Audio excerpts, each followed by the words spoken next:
घनघोर युद्ध चला। अंत में जामवंत जी ने शेर को मार दिया और शेर को मारने के बाद शेर से वो मणि छीन ली और मणि को छीनने के बाद उस मणि को ले जा करके महाराज अपने गुफा में प्रवेश किए और अपनी पुत्री जामवंती को वो मणि दे दी।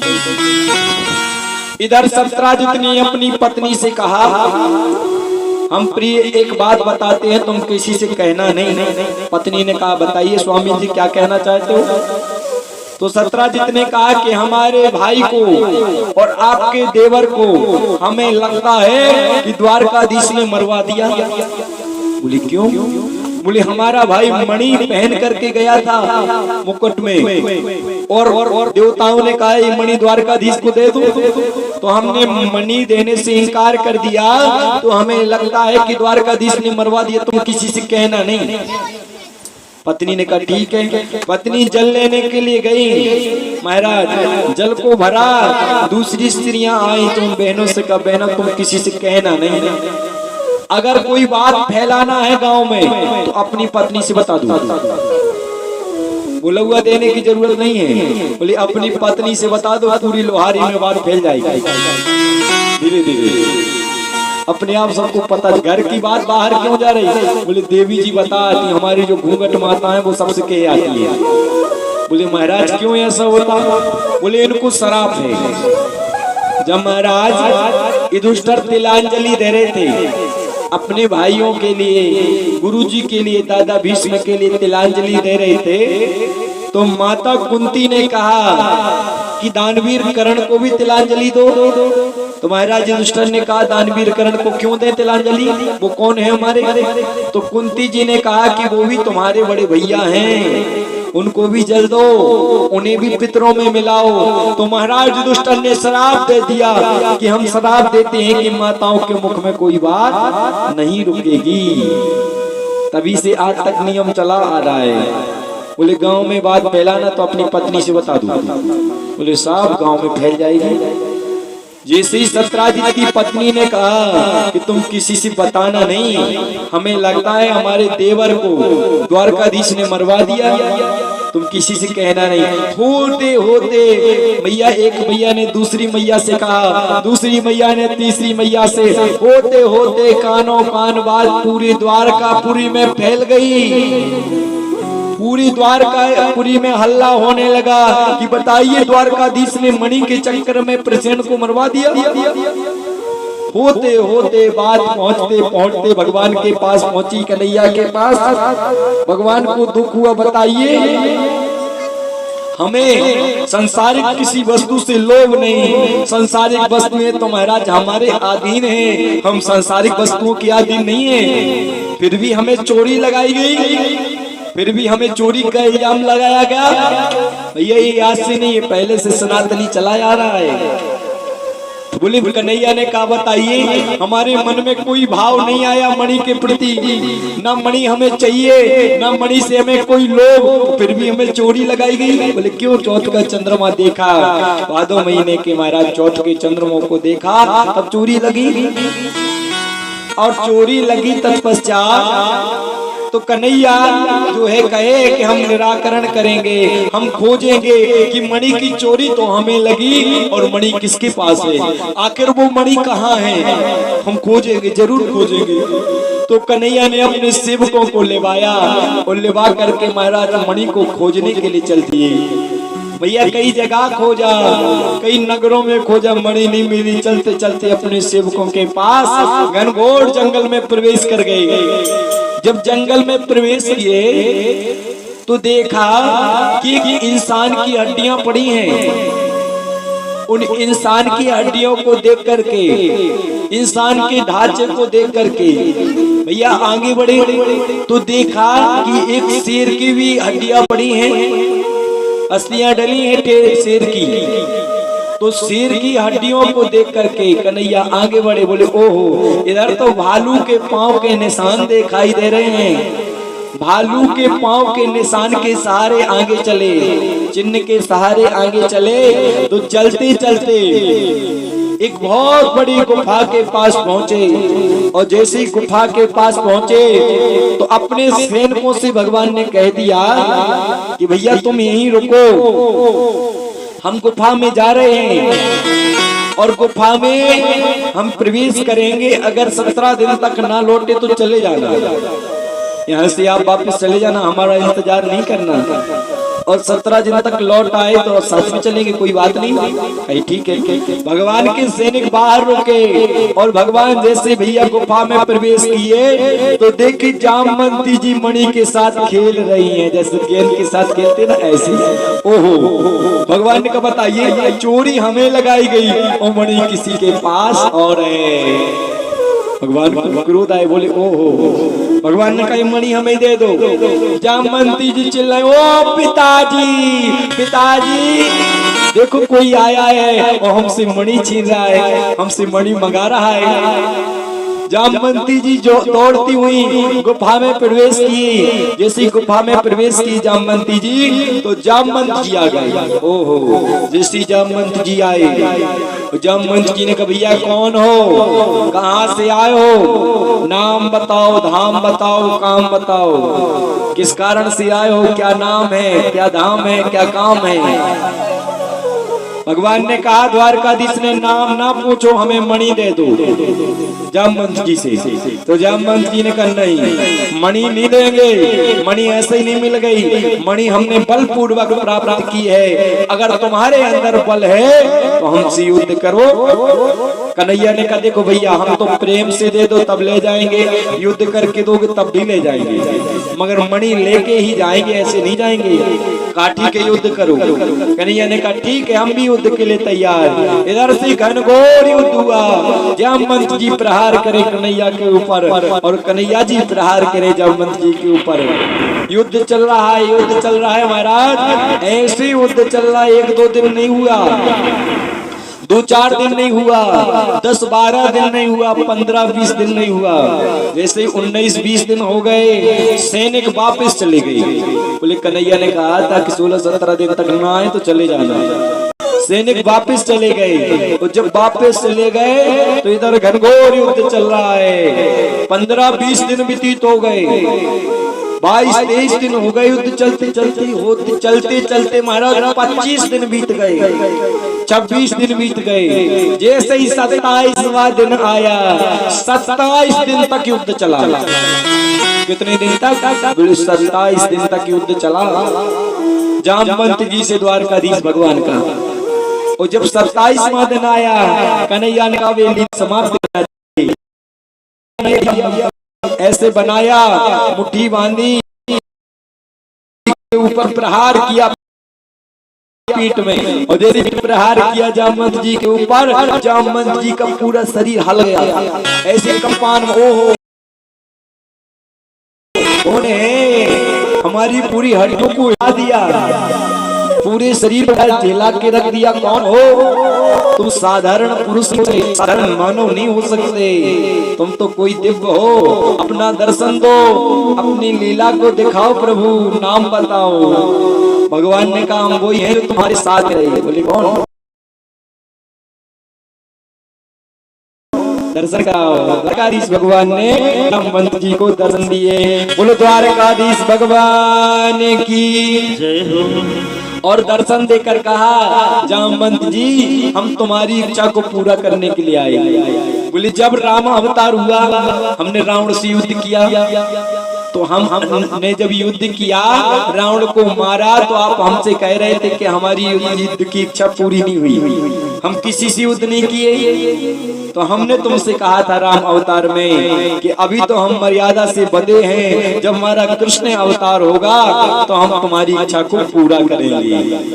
बोले ओ दीदा हो। अब तो बड़े भाव से सम्मान किया, पूजन किया जामवंत जी ने द्वारकाधीश भगवान का। और सम्मान करने के बाद कहा प्रभु क्या सेवा कर सकते हैं? तब कन्हैया ने कहा कोई सेवा नहीं चाहिए, हमें तो मणि चाहिए, मणि दो। जामवंत जी ने कहा नहीं प्रभु मणि नहीं दे सकते। बोले क्यों? मणि क्यों नहीं दे सकते? तब जामवंत जी ने कहा कि मणि तो हमने अपनी बिटिया को दे दी और बिटिया से वापस नहीं मंगा सकते। ये गुरुजी को दान करो तो वापस नहीं मंगाना पड़ता, बिटिया को कन्या दान कर दो तो वस्तु वापस नहीं मंगाई जाती, मानदान के धन को नहीं लिया जाता और विप्र को टहलुआ नहीं बनाया जाता। शास्त्रों में वर्णन है, बोले विप्र टहलुआ अजय धन और बिटियन को धान। बोले ब्राह्मण को टहलुआ बनाओगे, अगर सेवक बनाओगे तो निश्चित ही निर्धन हो जाओगे। ब्राह्मण को टहलुआ मत बनाओ, सेवा में मत लगाओ। विप्र टहलुआ अजय धन, अजय धन जो मिला है महाराज, गड़ा हुआ धन मिला है या ब्याज पूर्वक कमाया है, अगर उसमें से दान नहीं करोगे तो महाराज डॉक्टर के यहाँ चला जाएगा, या तो किसी केस में लग के वकील के यहाँ चला जाएगा, नहीं तो महाराज पुलिस के पास चला जाएगा। अजय धन और बिटियन को धान, कभी अपने मानदान के धन को मत खाना। याद रखना मैया चाहे भैया, अगर अपने बहनों से पैसा लिए हो तो वापस कर दो भैया, ये जहर के समान है, तुरंत लौटा दो उनके पैसा। और भैया अगर अपने कुल की परंपरा को निभाए तो कभी जो है अपने मानदान, अपने श्रेष्ठ जिनको हमने पूजा उनके धन को नहीं पाना चाहिए। और अजय धन, इतने में धन ना घटे तो पीपर लागो द्वार, अगर इतने में भी धन नहीं घटता तो दरवाजे में पीपल लगा लो, अपने आप निर्धनता को समाप्त हो जाओ, कोई सहारा नहीं बचेगा। तब तो बड़े भाव से कहा जामवंत जी ने कि सब कुछ दे सकते, मणि नहीं दे सकते। बोले प्रभु हाँ एक ऑप्शन है, एक उपाय है, अगर आप चाहो तो हो सकता। बोले क्या? बोले आप मणि ले लो, साथ में हमारी बिटिया को लेवा जाओ, तब दोनों काम बन सकता है। कन्हैया ने कहा ठीक है, हम मणि भी लेंगे और तुम्हारी बिटिया के साथ विवाह करेंगे। तब कन्हैया ने जामवंती जी को लेवाया और मणि लेकर के गए। बोलो दुल्हा सरकार की, दुल्हन सरकार की। मणि लेकर के गए और सतराजित से कहा, सतराजित तुमने हमें चोरी लगाई, तुमने हमारे ऊपर इल्जाम लगाया, हमने मणि नहीं ली, ना मणि को चोरी की, ना हमने तुम्हारे भाई को मारा। वो मणि 8 बार सोना देती थी एक दिन में, तो द्वारकाधीश ने वो मणि ली और सतराजित से कहा ये है तुम्हारी मणि, और तुम्हारा भाई शिकार खेलने के लिए गया जंगल में, तुम्हारा भाई शेर से युद्ध कर रहा था तो शेर ने तुम्हारे भाई को मार दिया और फिर शेर को जामवंत जी ने मार दिया और जामवंत जी ने मणि छीन ली और आज ये मणि लेकर के हम जामवंत जी से हम आपके पास आए। बोले महाराज गवाह के रूप में हम अपनी पत्नी को लेवा कर आए जामवंती जी को। बोले ये है गवाह, उनकी बिटिया है, उनको लेवा करके आए। सतराजित को इतना दुख हुआ, बताइए जगत पिता जगदीश्वर को हमने चोरी का इल्जाम लगाया, भगवान को हमने चोरी का इल्जाम लगाया, हीन दृष्टि से देखा, बड़ा दुख हुआ सतराजित को। सतराजित ने प्रभु से कहा प्रभु ये मणि आप रख लो, हमें नहीं चाहिए। भगवान ने कहा नहीं हमें मणि नहीं चाहिए, जिसने हमारा पहले अपमान करवा दिया, जिस वस्तु को पा करके भी हमें सुख ना मिले तो ऐसी वस्तु क्या काम की। भैया जैसे सुंदर घर बन जाए और घर में सुख शांति ना हो तो क्या मतलब। भैया अनेकों प्रकार के व्यंजन बन जाए, पाले हम पचा ना सके, भैया ठीक से निर्वाह ना करें तो क्या मतलब। बोले सब कुछ रखा है उपयोग ना कर पाए तो क्या मतलब ऐसी चीजों का। भगवान ने कहा नहीं चाहिए, जिसने हमें अपमान दिया ऐसी मणि नहीं चाहिए हमें, जाओ ले जाओ। सतराजित को महान दुख हुआ, हमने जगत पिता जगदीश्वर को चोरी का इल्जाम लगाया। सतराजित ने प्रयास किया मणि देने को, भगवान ने मना किया। सतराजित ने दूसरा उपाय खोजा, बोले प्रभु आप के साथ ठीक है विवाह कर लेंगे। तो सतराजित ने अपनी बहन सत्यभामा का विवाह द्वारका के साथ किया और दहेज में मणि दे दी। बोले दहेज में दोगे तब तो लोगे कि नहीं। दहेज में ऐसी मणि दी तो कन्हैया ने कह दिया नहीं, मणि नहीं, हाँ मणि में से सोना निकलता है वो हमारे खजाने में, ठीक है मणि तुम जाओ। कन्हैया ने कहा अगर मणि ले हमारे घर में लड़ाई होगी, ऐसी लड़ाई महाराज। कन्हैया कहे जामवंती जी कहेंगे हमारे पिताजी ने दी, और सब हम कहेंगे हमारे भैया ने दी, लड़ाई होगी। बोले लड़ाई वाली वस्तु घर में नहीं रखना चाहिए, विवाद वाली वस्तु घर में नहीं रखना चाहिए। बोले ले जाओ ले जाओ। जो सोना दी है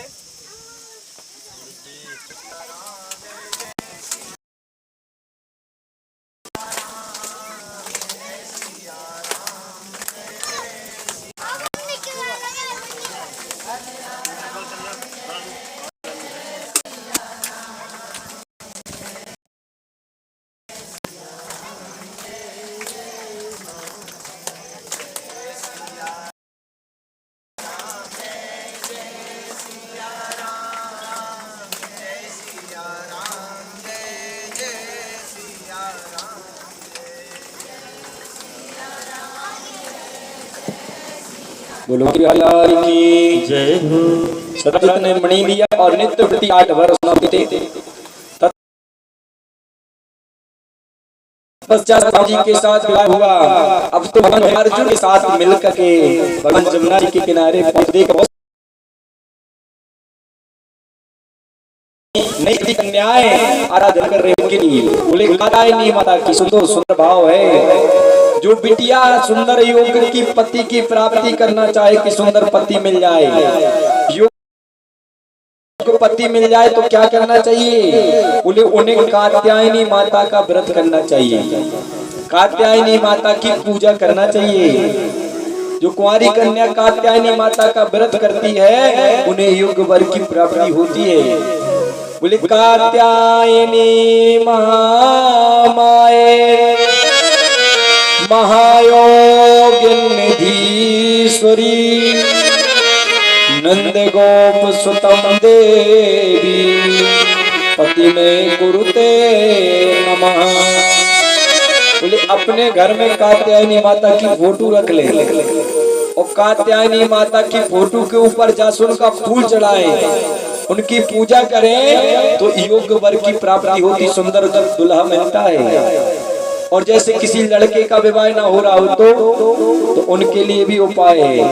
ये लड़कों के लिए विशेष जरूरी है, बिटिया का तो हो ही जाता है, लड़कों के में दिक्कत जाती है, तो वो भी सुन लें उपाय सुंदर। क्या उपाय?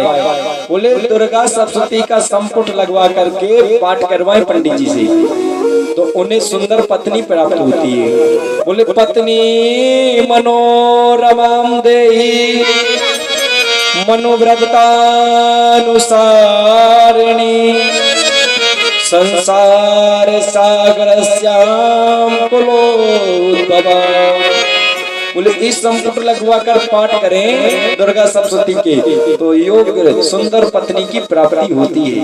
सब कुछ भागवत जी दे रही हैं, कहीं भटकने की जरूरत नहीं है। बोले सब भागवत जी में मिल रहा है। तत्पश्चात अर्जुन ने कहा कि देवियों किनकी आराधना कर रही हो, क्या नाम है?